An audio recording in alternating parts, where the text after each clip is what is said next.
Welcome y'all to another Beers of War podcast. We apologize for it being so long since the last time we got together. Now we're going on 4 months, but I assure you we've got stuff in the works. And a lot of the delay was due to the fact that life just be life, and sometimes it comes in industrial strength life, and that's what's happened. Uh, but given the three celebrities which passed away this week we're filming. It's the week of July 25th. Um, Malcolm Jamal Warner, Ozzy Osbourne, and Hulk Hogan. We'd like to pose the question as we discuss this here in the group: which celebrity death hit you the hardest?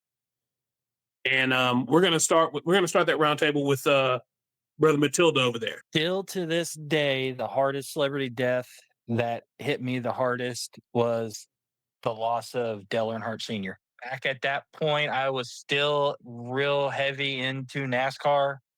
I was a big Intimidator fan, and I collected everything I could find, watched all the races. I remember even watching the last race he won, the Talladega race the year before, where he came from 15th to first in the last 3 or 4 laps to win the race. Every year around Daytona time in February, it just kind of like sits in the back of my mind. That racing lost a legend that day. A little bit of a funny story was me and Misty were in our first several months of dating. That's happened, and she wanted me to come to her dad's house to have lunch that Sunday, and so meet her grandma and everything else. And I told her no, I wasn't going to do it because I was going to watch the race. And I did stay home, and I'm glad I did watch the race. I hate the outcome of it, but yeah. And I still get razz her every once in a while. I was like, yeah, you almost made me miss that. So that was the celebrity death that hit me the hardest. Didn't you? Oh, wait, the cat wants to get involved on it. Garfield's still alive. Piss off. That's one of them is, anyways. That's Morgan's cat. Mine's kind of a two-parter, and I'll say this because Bigness and I were talking about this earlier. So he was a celebrity in a sense of voice acting, which I mentioned on the show before, and that is the late great, the definitive voice of Batman, Kevin Conroy, which I had the privilege of meeting the man twice in my life and get a photo op with him. I actually have a couple of pictures with him. One of them I also have with me and my son when we first met him the first time. You know, they say you're not supposed to meet your heroes and everything like that, but I gotta disagree with that statement sometimes, because sometimes it does apply. You do want to meet your heroes, and he was a man that I really admired and inspired to wanted to be a voice actor and everything. He was one of the many handful of voice actors that inspired me to want to do voice acting, which I still have yet to get into. But I loved it. I mean, he was a great guy. Now I think he was the voice actor, right? Now, as far as celebrity goes, like on the screen celebrity, I would have to say to this day, and I have an article clipping when it happened too back in the day, and I still watch his movies, is Chris Farley. Loved Chris Farley back in the day, man. Loved watching his movies. It seemed like just a wild, off the rails kind of guy. He was just an up and coming star and everything, and it's unfortunate, how he passed away and whatnot. But I remember when that happened, it was like, we didn't really have, I don't think, the internet real well back then. You would watch it on the news, on TV and stuff like, you're like, oh my God.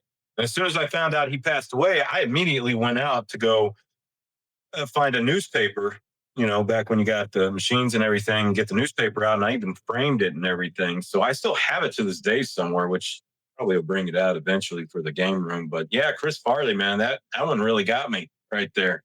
He'd still be doing movies right now, probably with David Spade. Who knows? I have to think about it, and it's a difficult one for me because I mean, my first instinct is to say Prince, or even Robin Williams. Yeah, that one stung. But I don't think any celebrity death really hit me the way Kobe Bryant's death did. And I think it was Part of it's because Prince was up in age. He was getting up there in age. I think he was 56, 57. He had some health issues. It was one of those things you had kind of come to. It's like, okay, well, he's entering into that phase of life where, you start to, I won't say deteriorate, but that's not a better word for it. Robin Williams was 60 something. We did not know about the mental health issues, which eventually led him to take his own life. Um, but he was up there in age, and he had a lot of heavy drug use and stuff like that. Kobe, Kobe should still be here. I didn't care for Kobe so much as a player because he was so absolutely maniacal about basketball. And it wasn't something that I really like. He was maniacal to the point where it cost him relationships with his teammates. And I don't necessarily like that or love that in athletes that I follow. But after he stopped playing basketball, you saw this evolution of him become this like fantastic commentator and highly literate. Just like he wrote I think it was a book or like a short that won an Oscar, or yeah, called Dear Basketball. And you saw him as a father. There's this guy that you watched since he was 18 years old, and now he's 40 in this stage of life now where he's watching his child become a basketball player. And people are asking Kobe. I remember people saying to him, "Hey, aren't you upset that you didn't have a son that you can turn loose on the court?" And he would point to his daughter Gianna, who also died in that tragic helicopter crash. He'd go, "Her, she's going to be the one," and she loved basketball as much as he did. And it's one of those things where you feel like, what was he about to become? Like, basketball may have very well been a footnote in what that man was going to do with his life, and it was tragically taken away. And so you wonder, you lost a lot when Kobe passed, but it isn't necessarily what you lost, because that it's the stuff you didn't get to see as he got into his 50s, as he got into his 60s, as his daughter grew into a professional basketball player, which he would be getting close to college age by now, and possibly entering into the WNBA, and would have been a father-daughter thing, which would have been great to see. So you really don't know what he could have been. That one hits me harder the older I get, as I watch my children grow and know that his oldest daughter, Gianna, never will become that. Gentlemen, we raise a glass to Dale, to Chris Farley, and to Kobe Bryant. And Conroy as well.